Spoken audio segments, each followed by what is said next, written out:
بسم اللہ الرحمن الرحیم۔ السلام علیکم اسٹوڈنٹس، امید ہے آپ سب خیریت سے ہوں گے۔ میں آپ کی اردو ٹیچر مسز کشور یوسف آپ کو آپ کے نئے تعلیمی سال برائے 2020 اور 21 اور آپ کی نئی جماعت میں خوش آمدید کہتی ہوں۔ سلسلہ اردو سے اب ہم اس کی 8ویں کتاب پڑھیں گے۔ اردو کی یہ 8ویں کتاب نئے نصاب کے مطابق ہے۔ سندھ ٹیکسٹ بک بورڈ جام شورو سندھ میں چھپی یہ کتاب ہے۔ ناشر گابا سنز اردو بازار کراچی۔ کتاب کو پڑھنے سے پہلے ایک نظر اس کی فہرست کا ہم جائزہ لیتے ہیں۔ عنوانات میں نظمیں اور اسباق دونوں موجود ہیں۔ ہم آج اپنی پہلی کلاس کی ابتدا اس کتاب کی پہلی نظم حمد سے کریں گے۔ اپنی کتاب کے صفحہ نمبر 5 کو کھولیے۔ یہاں پر اس کتاب کی پہلی نظم حمد موجود ہے۔ اس نظم حمد کے شاعر الطاف حسین حالی ہیں۔ الطاف حسین حالی نے بہت انسانیت کی خدمت کی اپنے قلم کے ذریعے، اپنی تصانیف کے ذریعے۔ اس نظم میں انہوں نے اللہ تعالیٰ کی تعریف بیان کی ہے جتنی ان سے ممکن ہو سکی۔ الطاف حسین حالی کا شمار اردو مصنفین کے بہترین مصنفوں میں ہوتا ہے۔ آپ نے تاریخ انسانی کے لیے ایسے کلمات کہے جنہیں سن کر انسانی روح بیدار ہو جاتی ہے۔ مذہبیت کی اگر بات کی جائے تو آپ نے مذہب کے مطابق کئی تصانیف تحریر کی، جس میں بجائے فرقہ پرستی یا کسی تضاد کے آپ نے انسانیت کو مذہب، سب سے بڑا مذہب ظاہر کیا۔ یہی وجہ آپ کی وجہ شہرت بنی اور آپ کا اردو کے مصنفین میں ایک اعلیٰ مقام رہا۔ جہاں آپ نے نظمیں لکھی وہاں آپ کی کئی تصانیف بھی موجود ہیں۔ یہ تو میں نے آپ کو اس نظم کے شاعر کا حوالہ اور ان کا کچھ تعارف بتایا اسٹوڈنٹ۔ اب ہم بڑھتے ہیں نظم حمد کی طرف۔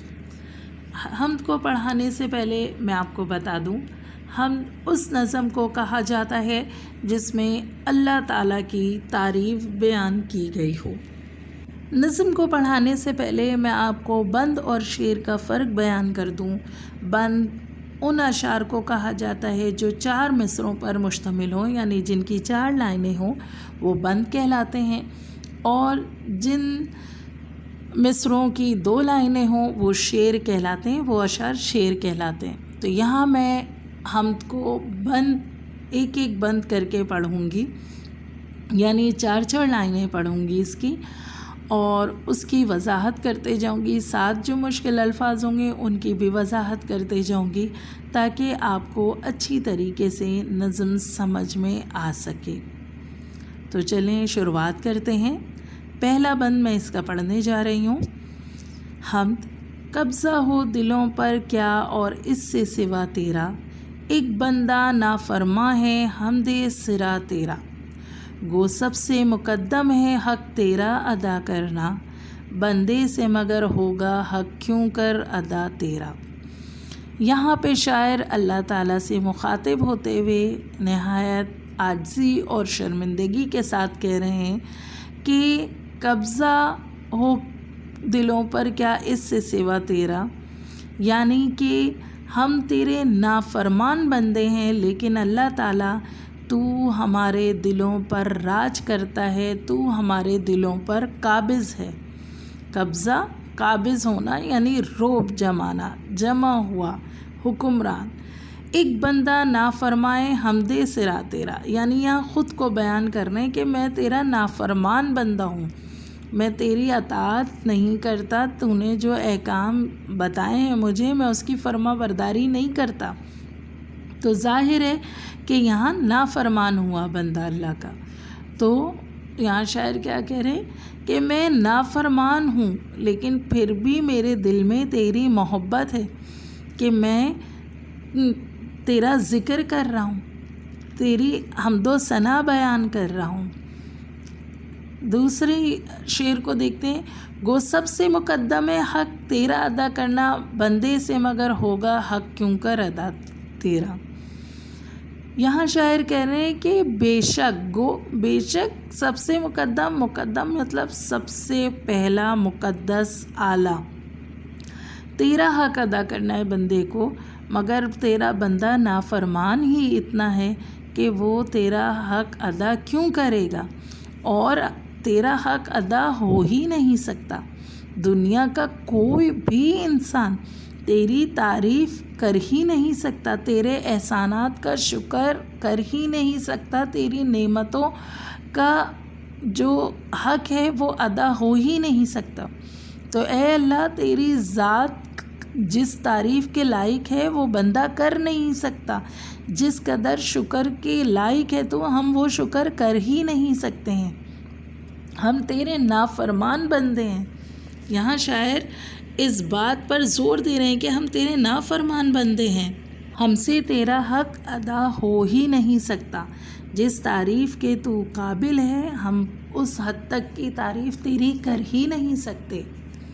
اب اگلا بند. محرم بھی ہے ایسا ہی جیسا کہ ہے نامحرم، کچھ کہہ نہ سکا جس پر یہاں بھید کھلا تیرا. جچتا نہیں نظروں میں یا خلعت سلطانی، کملی میں مگن اپنی رہتا ہے گدا تیرا. یعنی یہاں شاعر کہہ رہے ہیں محرم بھی ایسا ہی ہے جیسا کہ نامحرم، یعنی محرم جس کے پردہ نہ ہو اور نامحرم جس سے پردہ ہو.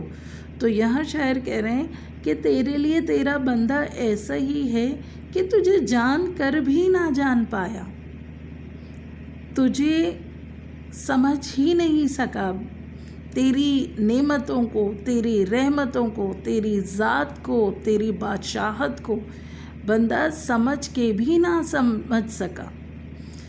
اور کچھ کہہ نہ سکا جس پر یہاں بھید کھلا تیرا، جس پر تیرا بھید کھل گیا، تیری لازوالیت، تیری لافانی ذات کے بارے میں، تیری شہنشاہی بادشاہی کے بارے میں جس پر بھید کھل بھی گیا تو بھی وہ تیری ہر ممکن تعریف نہ کر سکا، تیری عظمت کو بیان نہ کر سکا، تو جس تعریف کے لائق ہے وہ تعریف ہی نہ کر سکا، تو کچھ کہہ ہی نہیں سکا. کہتے ہیں پوری دنیا کے سمندروں کی سیاہی بنا دی جائے، پورے درختوں کو کاغذ بنا دیا جائے تو بھی ہم اللہ تعالیٰ کی تعریف کا ایک لفظ بیان نہیں کر سکتے، ایک حصہ بیان نہیں کر سکتے. تو یہاں بھی شاعر یہی کہہ رہے ہیں کہ جو تجھے سمجھ گیا وہ بھی تجھے نہ سمجھ سکا، وہ تیری تعریف وہ کر ہی نہیں پایا، جو تجھے پہچان گیا وہ بھی. اب یہاں اللہ تعالیٰ کی محبت بیان کرتے ہوئے شاعر اگلے مصرعے میں کہہ رہے ہیں جچتا نہیں نظروں میں یا خلعت سلطانی، کملی میں مگن اپنی رہتا ہے گدا تیرا. اس مصرعے میں شاعر یہ کہہ رہے ہیں کہ جب تجھ سے محبت ہو جائے بندے کو، یا بندہ تیری محبت میں پڑ جائے، تجھے پہچان لے، تو پھر اسے دنیا کی شان و شوکت، بادشاہی، آسائش، آرام کچھ بھی اچھا نہیں لگتا سوائے تیری ذات کے. کملی میں مگن اپنی رہتا ہے گدا تیرا. گدا کسی مسافر کو بھی کہا جاتا ہے، کئی معنوں میں فقیروں کو بھی کہا جاتا ہے. تو یعنی یہاں شاعر کہہ رہے ہیں کہ جس شخص کو تجھ سے محبت ہو جائے، جس تیرے بندے کو تجھ سے محبت ہو جائے، پھر اسے دنیا کی لذتیں آرام نہیں دیتی، سکون نہیں دیتی، اسے اس میں مزہ نہیں آتا، بلکہ اسے مزہ کس میں آتا ہے؟ تیرے ذکر میں، تیری محبت میں، تیری عبادت میں.